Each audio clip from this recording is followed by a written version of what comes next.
আসসালামু আলাইকুম। আমরা যে সমন্বয়ক এবং সহ সমন্বয়ক নিয়ে যে এক ব্যাপারটি বা বাজওয়ার্ডটি ক্রিয়েট হচ্ছে বর্তমানে সোশ্যাল মিডিয়া বা বাংলাদেশের প্রত্যেকটি জায়গায়, এই জায়গায় আমি খুব ক্লিয়ার করে দিচ্ছি, সমন্বয়ক বা সহ সমন্বয়ক এটি কোনো সাংবিধানিক পদ নয়, এটি কোনো পদবি নয়, বা এটি কোনো ধরনের পোস্ট বা কোনো পদবি নয় যেটির কারণে কোনো সমন্বয়ক বা সহ সমন্বয়ক কোনো জায়গায় বিশেষ কোনো সুযোগ সুবিধার দাবি করতে পারে। এই জায়গায় খুব স্পষ্ট, সমন্বয়ক বা সহ সমন্বয়ক কোনো বিশেষ সুযোগ সুবিধার দাবি করতে পারেন না এবং বিশেষ কোনো সুবিধা তারা পেতে পারেন না। 2 নম্বর বিষয় হচ্ছে এই যে সমন্বয়ক বিষয়টি, এটি হচ্ছে আমরা যেটাকে স্বেচ্ছাসেবক বলি, এই স্বেচ্ছাসেবকের মতোই, অর্থাৎ আমাদের আন্দোলনটি যখন পুনর্গঠন হয়, আন্দোলনটি যখন আমরা বিভিন্ন পর্যায়ের বিভিন্ন কর্মসূচির মধ্য দিয়ে আজকের এই পর্যায়ে নিয়ে আসি, সেই জায়গায় সমন্বয়করা শুধুমাত্র স্বেচ্ছাসেবকের ভূমিকা পালন করেছে।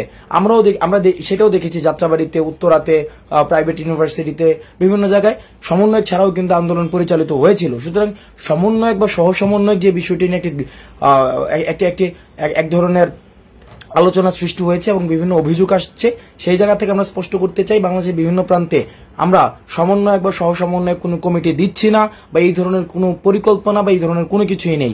আপনারা বাংলাদেশের বিভিন্ন জায়গা থেকে আমরা দেখছি ঢাকায় আসেন, বিভিন্ন জায়গা থেকে আসেন এবং আপনারা পরিচয় দেন আপনারা সমন্বয়ক হতে চান, সহ সমন্বয়ক হতে চান, এবং আমরা বিভিন্ন জায়গায় এই ধরনের অভিযোগ শুনেছিও। সমন্বয়ক এবং সহ সমন্বয়ক পরিচয়ে চাঁদাবাজি করছেন, আপনারা জায়গা দখল করছেন, আপনারা সমন্বয়ক এবং সহ সমন্বয়ক পরিচয়ে বিভিন্ন জায়গায় মারধর করছেন, হামলা করছেন। এই বিষয়গুলোকে আমরা স্পষ্টভাবে আমরা বলে দিচ্ছি, আপনাদেরকে আমরা আইনের আওতায় নিয়ে আসবো এবং বিচার নিশ্চিত করব। কারণ সমন্বয়ক এবং সহ সমন্বয়ক এটি একটি বিশেষ উদ্দেশ্যে, একটি বিশেষ কারণে স্বৈরাচার পতনের এই যে আন্দোলনটিকে সফল করার জন্য গঠিত হয়েছিল। সুতরাং যারা এটিকে বিতর্কিত করার চেষ্টা করছেন, আপনাদেরকে আইনের আওতায় এনে বিচার করার আমরা আইনে সুপর্দ করে দিব। একটি বিষয় হচ্ছে, আপনারা যারা সমন্বয়ক এবং সহ সমন্বয়ক রয়েছেন বিভিন্ন জায়গায়, তাদের এটাকে ফলাও করে পরিচয় দেওয়ার মতো কিছুই নাই। যে সেই ভাই আসসালামু আলাইকুম, আমি হচ্ছি অমুক জায়গার সহ সমন্বয়ক, ভাই আসসালামু আলাইকুম, আমি হচ্ছি অমুক জায়গার কেন্দ্রীয় সহ সমন্বয়ক বা অমুক জেলার সহ সমন্বয়ক। এই ব্যাপারগুলো খুবই লেম শোনায়, খুবই লেম। এগুলো হচ্ছে ওই যে ছাত্রলীগকালীন সহসভাপতির যে ধারণাটি ছিল, এই সহসভাপতির ধারণার মতোই শোনায়। সুতরাং সমন্বয়ক সহ সমন্বয়ক এই জায়গাটিতে স্পষ্ট করে দিচ্ছি, কোনো ধরনের বিভ্রান্তি যেন না থাকে, এবং নতুন করে এবং এই যে বিভিন্ন জায়গায় কমিটি দেওয়া হচ্ছে সমন্বয়ক এবং সহ সমন্বয়ক নামের, এই কমিটির সাথে আমাদের কোনো ধরনের সম্পৃক্ততা নেই, এটি খুবই গুরুত্বপূর্ণ।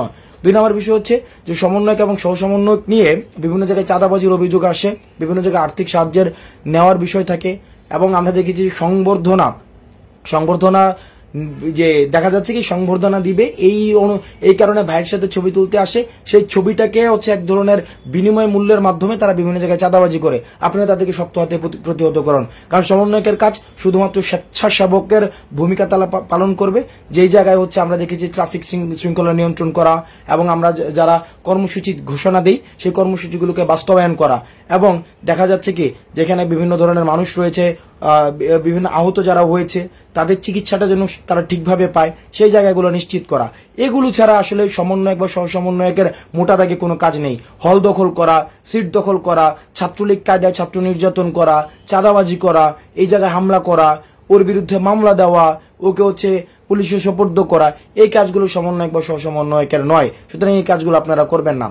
এবং চূড়ান্ত যে বিষয়টি, সর্বশেষ বিষয়টি, সেটি হচ্ছে যে বৈষম্য বিরোধী ছাত্র আন্দোলনের সাথে এই পর্যন্ত কেউ কোনো ধরনের আর্থিক লেনদেন করবেন না। আজকের এই আন্দোলনের এই পর্যন্ত, এই যে আমরা আন্দোলনটি শুরু হয়েছিল 5ই জুন, আজকে পর্যন্ত, অগাস্টের আজকে 2 মাসের অধিক আমরা কারোর সাথে কোনো ধরনের আর্থিক লেনদেন করিনি। এবং আমাদের দেখা গিয়েছে কি আইন শৃঙ্খলা রক্ষাকারী বাহিনী আমাদেরকে বিভিন্ন সময় বলেছে যে আমাদেরকে মামলা দিয়ে বা বিভিন্ন কারণে আমাদেরকে অপদস্থ করা যেত, শুধুমাত্র একটি কারণেই পারেনি, কারণ আমাদের আর্থিক কোনো সংশ্লিষ্টতা ছিল না। বৈষম্য বিরোধী ছাত্র আন্দোলনের কোনো সমন্বয়ক কখনোই কারো কাছে আর্থিক সাহায্যের জন্য যায়নি, এবং আপনারও আর্থিক সাহায্যের জন্য আমাদের কোনো প্রয়োজন নেই। বরং আপনার নিকটবর্তী কোনো মানুষ যদি আহত থাকে, নিকটবর্তী কোনো মানুষ যদি যদি শহীদ হয়ে থাকে, ওই শহীদ পরিবারটির পাশে দাঁড়ান, এবং কেউ যদি আহত হয়ে থাকে তার সুচিকিৎসা নিশ্চিত করুন সরকারের পাশাপাশি। কিন্তু আপনারা সমন্বয়ক বা সহ সমন্বয়ক কারোর সাথে কোনো ধরনের আর্থিক লেনদেন বা এই কাজগুলো আপনারা করবেন না। বাংলাদেশের বিভিন্ন প্রান্তে যারা দেখছেন যে সমন্বয়ক বা সহ সমন্বয়ক পরিচয়ে কোনো ধরনের বিশেষ সুযোগ সুবিধা দাবি করে বসেছে, আপনারা তাদেরকে প্রতিহত করুন, প্রয়োজনে তাদেরকে গণধোলাই দিবেন। আমি বারবার করে বলছি, প্রয়োজনে তাদেরকে গণধোলাই দিবেন, কারণ সমন্বয়ক বা সহসমন্বয়ক কোনো ধরনের বিশেষ সুযোগ সুবিধা সে দাবি করতে পারে না। এবং আরেকটি বিষয় আমরা দেখছি যে সমন্বয়ক বা সহসমন্বয়ক পরিচয় বিভিন্ন জায়গায় সংবর্ধনা নিচ্ছে। এই বিষয়গুলোকে আমরা কিন্তু খুব ইতিবাচকভাবে দেখছি। ব্যাপারটি এমন না, কারণ আমাদের আন্দোলন এখনো পর্যন্ত শেষ হয়ে যায়নি। আর এটি ব্যাপারটি এমন না যে আমরা এই যে এটি চূড়ান্ত কোনো বিজয় হয়েছে। আমরা আন্দোলনের মধ্যে রয়েছি, আন্দোলনের মধ্যে যেহেতু রয়েছি, যতদিন না পর্যন্ত শেখ হাসিনার ফেসিজমের একদম শেষ বিষদাঁতটি পর্যন্ত উপরে ফেলতে পারবো, ততদিন পর্যন্ত আমাদের আন্দোলন চলবে।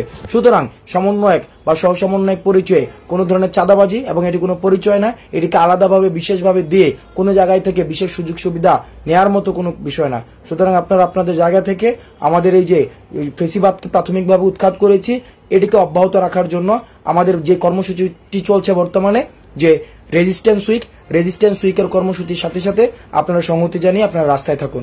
ভালো থাকুন। সালামু আলাইকুম।